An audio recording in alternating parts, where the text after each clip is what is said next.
রাধে রাধে বন্ধুরা, জয় গৌর জয় নিতাই। যতটা শ্রীমা পাঠ করেছিলাম তার পরবর্তী অংশ থেকে আবার পাঠ করছি। তোমরা যারা শুনতে থাকছো তারা পরপর শুনতে পাবে। সঙ্গে থাকো, সাথে থাকো। শ্রীমায়ের বুদ্ধিমত্তার প্রশংসা করতেন ঠাকুর।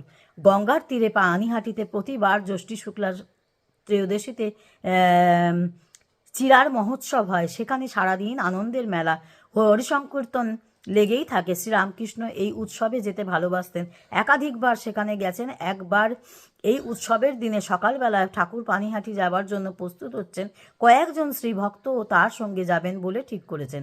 তাঁরা যাচ্ছেন জেনে শ্রীমা ঠাকুরের কাছে জৈনিক শ্রীভক্তের দ্বারা জিজ্ঞাসা করে পাঠালেন তিনিও যাবেন কিনা। ঠাকুর বললেন, তোমরা তো যাচ্ছ, যদি ওর ইচ্ছা হয় ও চলুক না। মা বুঝলেন ঠাকুর মন খুলে অনুমতি দিচ্ছেন না।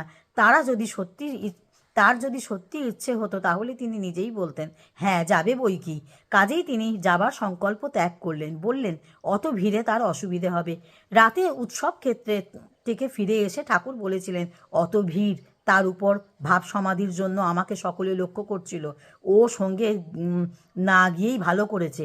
ওকে সঙ্গে দেখলে লোক বলতো হংসী এসেছে। ও খুব বুদ্ধিমতী।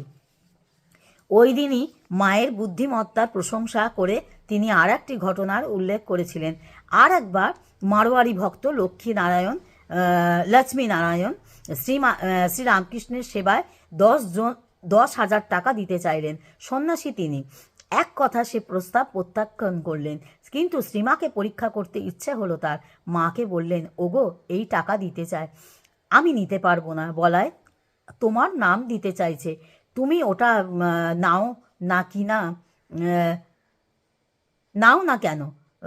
কি বলো? শ্রীমা সঙ্গে সঙ্গে উত্তর দিলেন, তা কেমন করে হবে?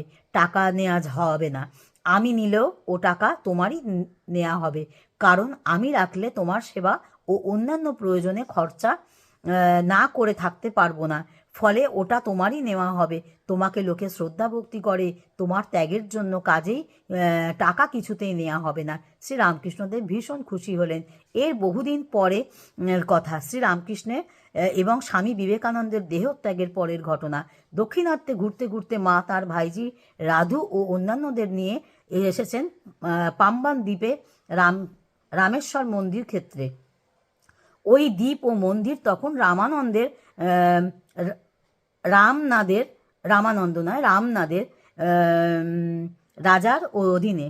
যিনি ছিলেন স্বামীজির শিষ্য, তিনি মন্দিরের কর্মচারীদের বলে পাঠিয়েছিলেন, আমার গুরুর গুরু পরম গুরু যাচ্ছেন, সব ব্যবস্থা করবে।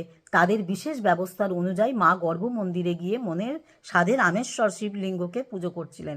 তারপর রাজার ইচ্ছা অনুযায়ী একদিন তারা মাকে মন্দিরের সংলগ্নে কোষাগারটি ঘুরিয়ে দেখালেন। রাজার নির্দেশ ছিল, মা বা তার সঙ্গীরা যদি কোনো কোষাগার থেকে কিছু নিতে চান সঙ্গে সঙ্গে যেন তা দেওয়া হয়। মাকে তারা সে কথা বললেন। মা বললেন, আমার আর কি প্রয়োজন? পরে পাছে তারা মনক্ষুণ্ণ হয় এই ভেবে বললেন, আচ্ছা, রাধুর যদি কিছু দরকার হয় নেবে এখন। রাধুকে বললেন, দেখ, তোর যদি কিছু দরকার হয় তুই নিতে পারিস, কিন্তু কোষাগার খুলতেই যখন হীরা জহরতের সব জিনিস ঝকমক করে উঠল, তখন মায়ের বুক দূর দূর করে উঠল। শ্রীরামকৃষ্ণের কাছে তিনি আকুল মনে প্রার্থনা করতে লাগলেন, ঠাকুর রাধুর যেন কোনো বাসনা না জাগে।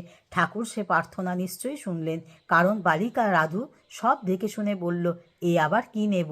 ওসব আমার চাই নে। আমার লেখবার পেন্সিলটা হারিয়ে ফেলেছি, একটা পেন্সিল কিনে দাও। মা নিশ্চিন্ত হলেন এবং রাস্তার একটা দোকান থেকে রাধুকে 2 পয়সার একটা পেন্সিল কিনে দিলেন। শ্রীরামকৃষ্ণ স্বামী বিবেকানন্দকে বলেছেন, ত্যাগ সম্রাট। শ্রীমা সব ক্ষেত্রে, ত্যাগের ক্ষেত্রে তার উপযুক্ত সহধর্মিনী, ত্যাগ সম্রাজ্ঞী। আজ এই পর্যন্ত বন্ধুরা, তোমরা শুনতে থাকো, সাথে থাকো। শুনতে শুনতে ভালো লাগতে ভালোবাসা। আর যত শুনবে তত ভালো লাগবে। তোমরা সঙ্গে থাকো, সাথে থাকো। আর কি কি জানতে চাও, কি কি শুনতে চাও, সেগুলো আমাকে কমেন্ট বক্সে জানাও। তোমাদের কেমন লাগছে সেগুলো জানাও। আর তোমরা তো চ্যানেলকে সাপোর্ট করছো, আমার বন্ধুরা আমাকে অনেক ভালোবাসা জানাচ্ছ। আমি সত্যি সমৃদ্ধ। তার জন্য কৃতজ্ঞ তোমাদের কাছে। তোমরা সকলে এইভাবে আমায় ভালোবাসা জানাও আর শুনতে থাকো, অবশ্যই শুনতে থাকো। ভীষণ ভালো লাগবে, খুব ভালো কথা এগুলো শোনা মানুষের।